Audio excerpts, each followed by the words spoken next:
आमच्या YouTube चॅनलला subscribe करा, महानकारी न्यूज सबस्क्राइब करा आणि नोटिफिकेशन ऑन करा। नोटिफिकेशन ऑन केल्यामुळे आमचे अपडेट आपल्यापर्यंत सतत पोहोचेल। आताच आपण पाहिलं की नितीन गडकरी यांनी उसाच्या प्रश्नावर भाष्य केलं, सीमा प्रश्नावर भाष्य केलं, आमदार सौ शशिकला जोल्ले यांना विजयी करण्याचं आव्हान केलं, अण्णासाहेब जोल्ले यांना विजयी करण्याचं आव्हान केलं। आता आपण पाहणार आहोत इंचलकरंजीचे भारतीय जनता पार्टीचे जे आमदार आहेत, महाराष्ट्राचे जे सरचिटणीस आहेत भाजपाचे, ते इतर सभेच्या ठिकाणी उपस्थित आहेत। त्यांनी नेमकं काय भाष्य केलं पाहायचं आहे। त्यांनी थेट काँग्रेसवर सडकून टीका केली आहे आणि आमदार सौ शशिकला जोल्ले आणि अण्णासाहेब जोल्ले यांना विजयी करण्याचं आव्हान केलंय। काय म्हणतात आमदार सुरेश हळवणकर, पाहूया। ज्योतिषाची गरज नाहीये। रणरणत्या उन्हामध्ये आपण 2 वाजल्यापासून या ठिकाणी काही महिला जमलेत। ज्या महिलांच्या जीवनामध्ये मी सहज माहिती घेतली, 1 लाख महिलांना स्वतःच्या पायावर उभं करण्याचा विश्व विक्रम जर कर्नाटकात कोणी केला असेल तर तो जोल्ले वहिनींनी केलेला आहे। 1 लाख महिलांना, दुसरं उदाहरण नाहीये। याच मैदानावर या कर्नाटकचे माजी मुख्यमंत्री सिद्धरामय्या यांची सभा झाली होती। तुमच्या लक्षात नाही आलं मी माजी मुख्यमंत्री म्हटलं, आणि तिथं सगळे माजी आमदार, महाराष्ट्रातनं माजी खासदार, महाराष्ट्रातनं माजी गृहराज्यमंत्री असे सगळे घेऊन सभा झाल्यानंतर सिद्धरामय्यांची नौका ही बुडालेली आहे हे सांगण्याची आता ज्योतिषाची गरज राहिलेली नाही। आणि सगळ्या देशभरामध्ये आता कुठलेही टीव्ही चॅनेल हे कॅमेरे आहेत, मगापासून कॅमेऱ्यामध्ये आमच्याही व्हिडिओवर यायला लागले। काँग्रेसवाले षडयंत्र करण्याला महातरबेज असतात। गडकरी पे सभा में खुर्चियां खाली, ब्रेकिंग न्यूज दिल्ली पर्यंत। अरे भडव्यानो, अजून 1:30 वाजलाय, गडकरी तर यायचे आहेत। ते म्हैसूर मध्ये तिकडे कुठेतरी कोपऱ्यामध्ये गडकरींची रोड शो चालला होता। षडयंत्र करायचं आणि सगळे एक जात बदमाश, टगे, नालायक, भ्रष्टाचारी, ज्यांची सगळी लेबल लावलेली सगळे जे पुढारी आहेत, सगळ्या पक्षाचे पुढारी एका जागी आलेले आहेत। त्यांचा अजेंडा काय?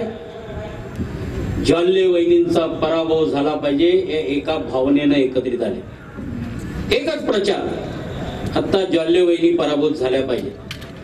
आता मगापासून अनेक लोकांनी सांगितलं, 4.5 वर्षामध्ये कर्नाटकमध्ये सरकार नसताना जनतेला जे अभिवचन वहिनींनी दिलं होतं की मला तुम्ही आमदार म्हणून यावेळी मदत करा, आमदार म्हणून मताचं दान टाका, व्याजासह 5 वर्षामध्ये सेवेच्या माध्यमातून मी ती पूर्ण करेन, हा दिलेला शब्द वहिनींनी पूर्ण केलाय की नाही? हो, इकडे नाही म्हणतायत महिला। केला असेल तर जरा हात वर केला तर लक्षात येईल केलाय। म्हणजे आपल्या दिलेलं मतदान हे व्याजासहित परत करणारा लोकप्रतिनिधी आपल्याला पाहिजे की कोणत्याही विकासाचं काम करायचं नाही। निवडणूक आलं की तू धनगर आहे, तू मुमिडियन आहे, तू मराठा आहे, तू लिंगायत आहे, जातीपातीचं राजकारण हे काँग्रेसवाले करतात। गुजरात मध्ये निवडणुका झाल्या, सगळे वर्तमानपत्र, टीव्ही चॅनेल, पाटीदारांना आरक्षण मिळालं पाहिजे होता का नाही मुद्दा?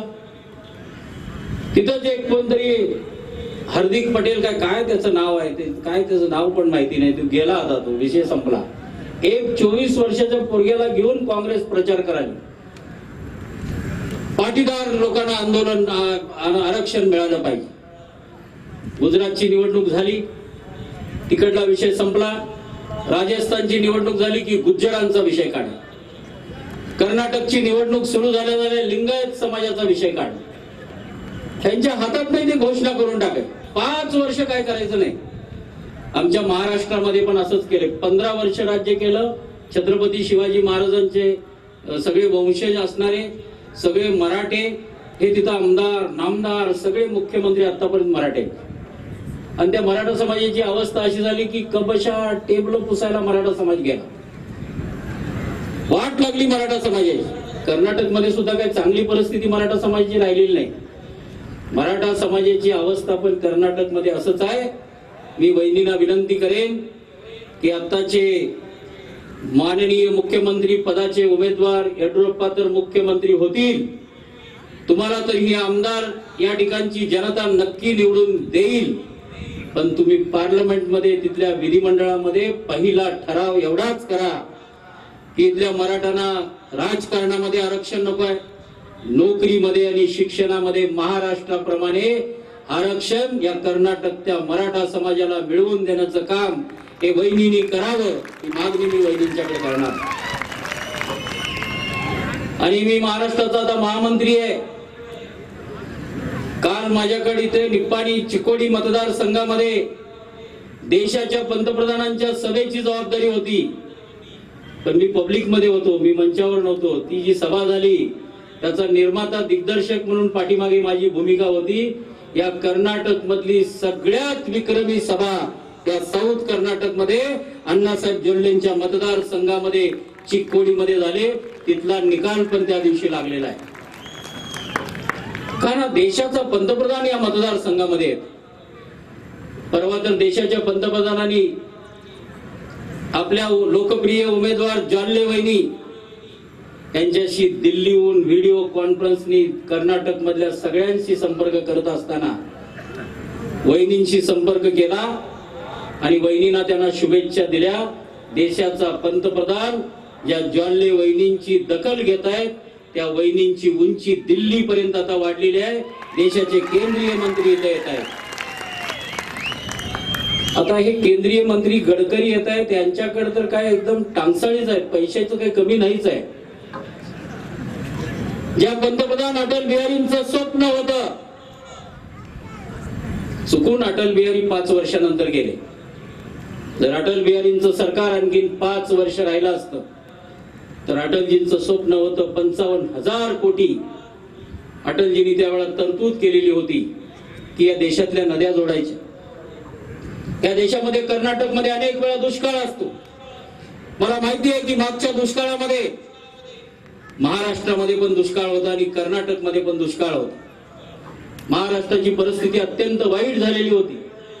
अख्ख्या हिंदुस्थान मध्ये लातूरला रेल्वेने पाणी नेण्याचा प्रसंग महाराष्ट्रावर आलेला होता.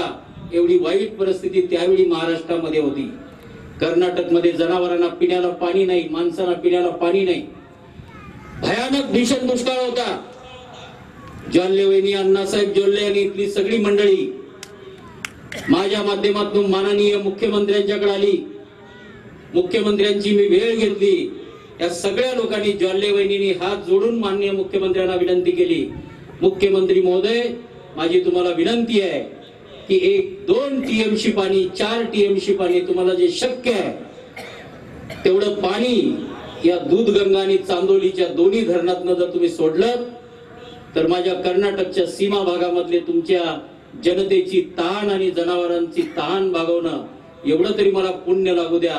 एवढी विनंती केल्यावर आमच्या महाराष्ट्राच्या मुख्यमंत्र्यांनी सांगितलं, वहिनी तुम्ही टीव्हीवर बघताय आम्हाला रेल्वेने पाणी न्यायला लागतंय, पण आम्ही जर कर्नाटकला पाणी दिले तर महाराष्ट्राचे लोक, कारण भविष्यात पाण्यासाठी युद्ध होतील, प्रसंग असाच होता, कर्नाटकला पाणी सोडलं तर महाराष्ट्राचे लोक जनआंदोलन करतील. पण वहिनींनी त्यांना विनंती केल्यानंतर वहिनींच्या विनंतीला, अण्णासाहेब जोल्लेंच्या विनंतीला या महाराष्ट्राच्या कर्तबगार मुख्यमंत्र्यांनी मान्यता दिली. महाराष्ट्रात दुष्काळ असताना, रेल्वेने पाणी न्यायची परिस्थिती असताना वहिनींच्या आग्रहाखातर 2 टीएमसी पाणी त्यावेळेला सोडलं आणि कर्नाटक मध्ये उन्हाळ्यामध्ये या दुष्काळामध्ये तहान भागवण्याचं काम अशा कर्तबगार महिला आहेत की दिल्ली दखल घेते आणि महाराष्ट्र पण त्यांची दखल घेते.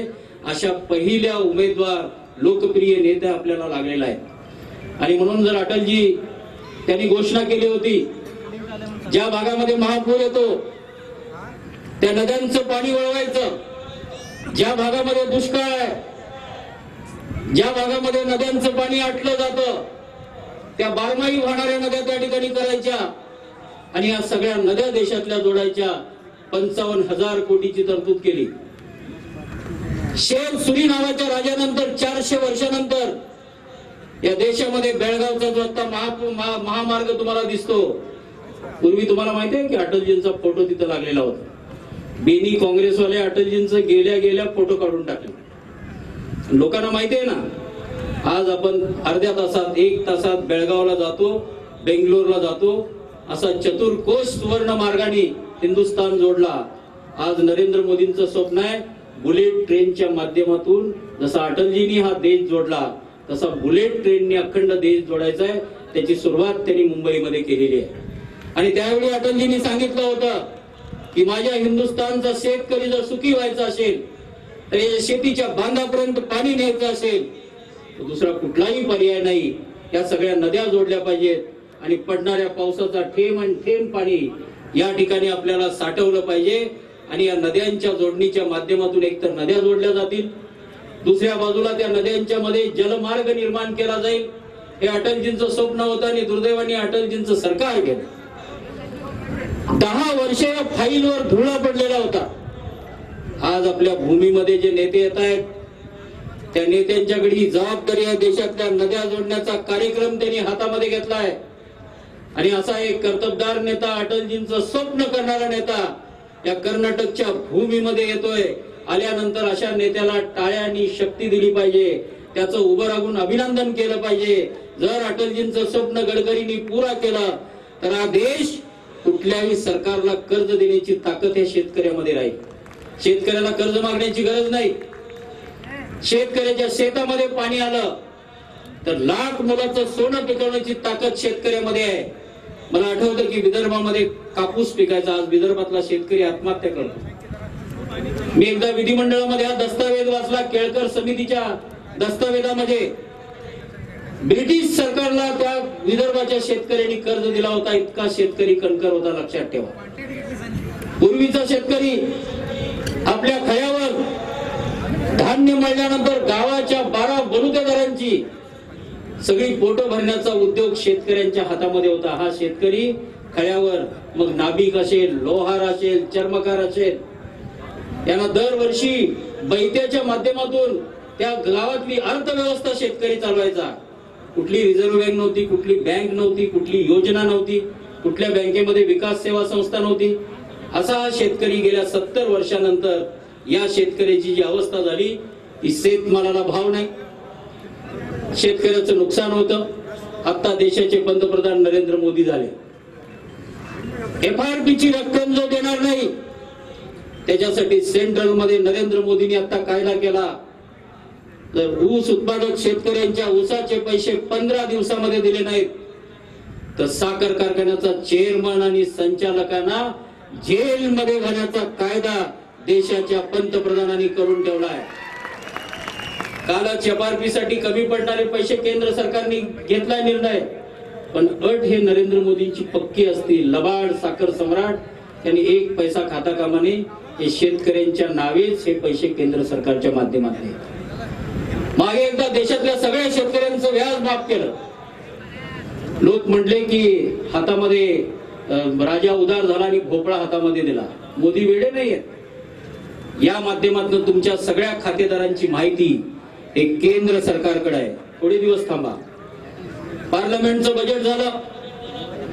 पार्लमेंटच्या बजेटमध्ये गेल्या 10 वर्षामध्ये एकच मागणी शेतकरी चळवळीचे नेते पुढारी करतायत. स्वामीनाथन आयोग लागू झाला पाहिजे. यांना माहितीच नाही स्वामीनाथन आयोग काय.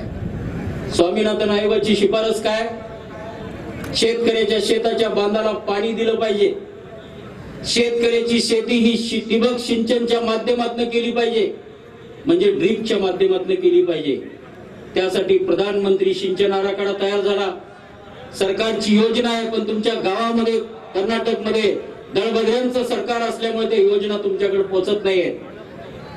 जर आपला ऊसाचं उत्पन्न एकरी 40 टन असेल, ते जर ठिबकच्या माध्यमातून घेतलं तर 100 टनाच्या पुढे जातं. म्हणजे शेतकऱ्याचं उत्पन्न दुप्पट करणं, शेतकऱ्याला खताचा, रासायनिक खताचा जो मारा केला जातो त्याच्या किमती कमी करणं. मागच्या 3 वर्षामध्ये 4 वर्षामध्ये युरिया कधीच या काळा बाजारामध्ये गेला नाही. तो युरिया काळा बाजारामध्ये जायचा, फर्टिलायझर कंपन्यामध्ये जायचा. मोदींनी त्याला नीम कोटिंग केलं. आता हा युरिया कुणीच घेत नाहीये. शेतकऱ्यांच्या शिवाय कुणाला कामाला येत नाहीये. 80,000 कोटी रुपये या दळबदळ डाकू गुन्हेगारांच्या हातामध्ये जात होते. हे खऱ्या शेतकऱ्यांचे पैसे हे लुबाडत होते. हे सगळे पैसे मोदींनी वाचवले. गेल्या 4 वर्षामध्ये युरियाचा भाव वाढला नाही. म्हणजे एका बाजूला शेतीचं लागणारं लागत मूल्य कमी करायचं आणि परवाच्या पार्लमेंटमध्ये